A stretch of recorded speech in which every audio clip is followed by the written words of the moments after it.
اقبال تو کسی مدرسے میں نہیں گیا تھا، اقبال تو یورپ میں پڑھتا رہا۔ جب یورپ سے اقبال واپس آیا نا تو اقبال نے کہا تھا، ہیرا نہ کر سکا مجھے جلوائے دانش و فرنگ، ہیرا نہ کر سکا مجھے جلوائے دانش و فرنگ، سرما میری آنکھ کا خاک مدینہ و نجف۔ اقبال نے کہا تھا یورپ والوں کو، یورپ والوں میں آپ کے ہاں آیا، تعلیم حاصل کی، تعلیم حاصل کرنے کے بعد جو تمہارا کلچر ہے، تمہارا کلچر اقبال کے اندر پھر نہ آ سکا۔ یہ اقبال کی گھٹی کے اندر جو مدینہ کا سرما لگا ہوا تھا، اقبال کہتا ہے میری والدہ نے جو مجھے مدینہ کا سرما لگایا تھا، میں یورپ چلا گیا، تعلیم حاصل کی، میں حیران ہوں آج کے مسلمان پہ۔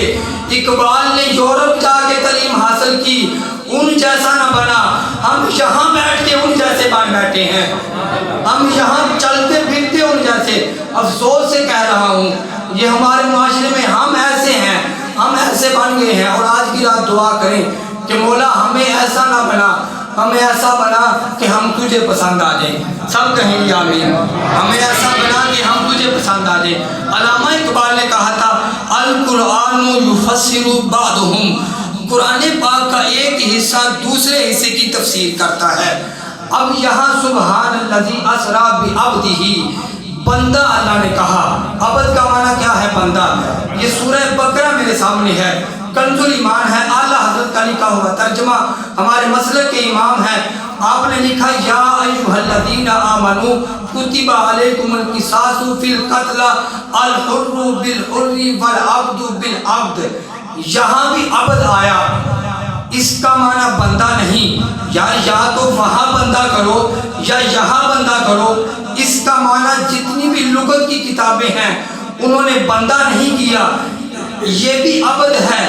سورہ بنی اسرائیل میں بھی عبد ہے، اس کا معنی بندہ کر رہے ہو، یہ کیسا انصاف ہے، یہ کیسا تقاضا ہے۔ جتنی بھی تفسیر ہے کسی کا ترجمہ اٹھا کے دیکھ لیں، مولانا مودودی کا ترجمہ اٹھا کے دیکھ لیں، کنز الایمان اعلیٰ حضرت کا ترجمہ اٹھا کے دیکھ لیں، کسی کا ترجمہ اٹھا کے دیکھ لیں، یہاں پہ سورہ بقرہ میں جو عبد آیا ہے اس کا معنی بنتا ہے غلام، اس کا معنی بنتا ہے غلام۔ اور المنجد عربی کی کتاب ہے اور عربی لغت کی کتاب ہے، لغت والوں نے اس کا ترجمہ کیا المنجد کے اندر۔ غلام اسے کہتے ہیں جو 3 نسلوں سے کسی کا غلام ہو۔ یہاں اس کا معنی کیا بنا؟ عبد کا معنی یا ایھا الذین آمنوا کتب علیکم القصاص فی القتل الحر بالحر والعبد بالعبد۔ یہاں عبد کا معنی بنتا ہے غلام، سورہ بقرہ۔ سورہ بنی اسرائیل میں عبد کا معنی بنتا ہے بندہ، یہاں بندہ وہاں غلام۔ اب لفظ ایک ہے، قرآن ایک ہے، ایک طرف اس کا معنی بندہ ہے، ایک طرف اس کا معنی غلام ہے۔ یہ کیسا انصاف ہے، یہ کیسا تقاضا ہے۔ یہ جتنی بھی تفسیر لکھنے والے مفسرین ہیں سب نے کہا اس کا معنی وہاں غلام ہے عبد کا، اس کا معنی یہاں بندہ ہے۔ پتہ چلا یہ کوئی عام بندہ نہیں تھا جسے اللہ معراج کی رات عرش پہ لے گیا، یہ خاص بندہ تھا۔ اسی لیے تمام مکاتب فکر کے علماء نے عبد ہی کا معنی خاص بندہ کر کے بتا دیا، یہ کوئی عام بندہ نہیں تھا۔ اچھا کسی نے یہ بھی کہہ دیا وہ نہ ہم جیسے تھے، وہ ہم جیسے تھے، وہ ہم جیسے نہیں تھے۔ اب میں آپ کو بتاؤں گا، کسی کو دوسرا کلمہ آتا ہو، سب کو آتا ہے، اشہد ان لا الہ الا اللہ، اشہد ان لا الہ الا اللہ وحدہ لا شریک لہ، وحدہ لا شریک لہ۔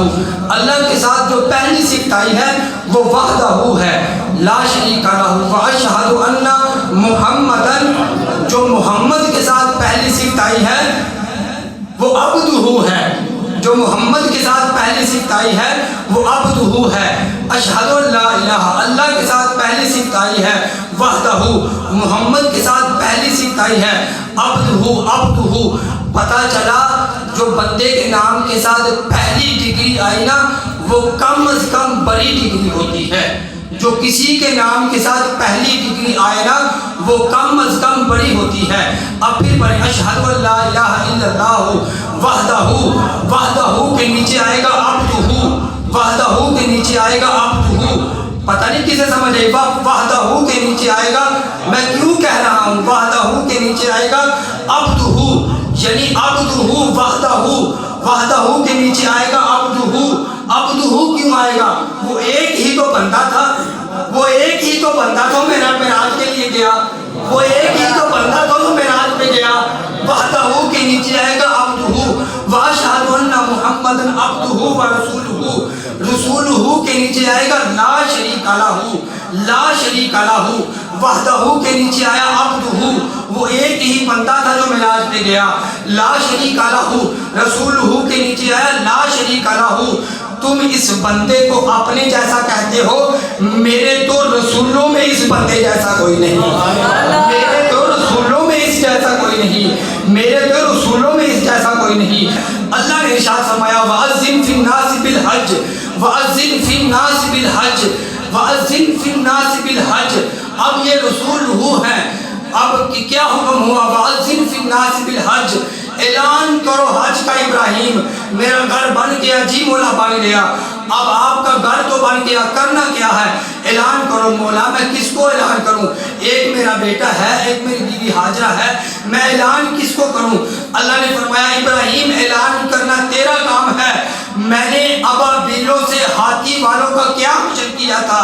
الم تر کیف فعل ربک باصحاب الفیل، میں خدا ہو کے جو ابابیلوں سے ہاتھی والوں کو مروا سکتا ہوں، میں کائنات کا مالک ہو کے ابراہیم اعلان کرنا تیرا کام ہے. قیامت تک کے لیے بندے آتے رہیں گے اللہم لبیک اللہم لبیک لبیک اللہم لبیک کی صدائیں لگاتے رہیں گے.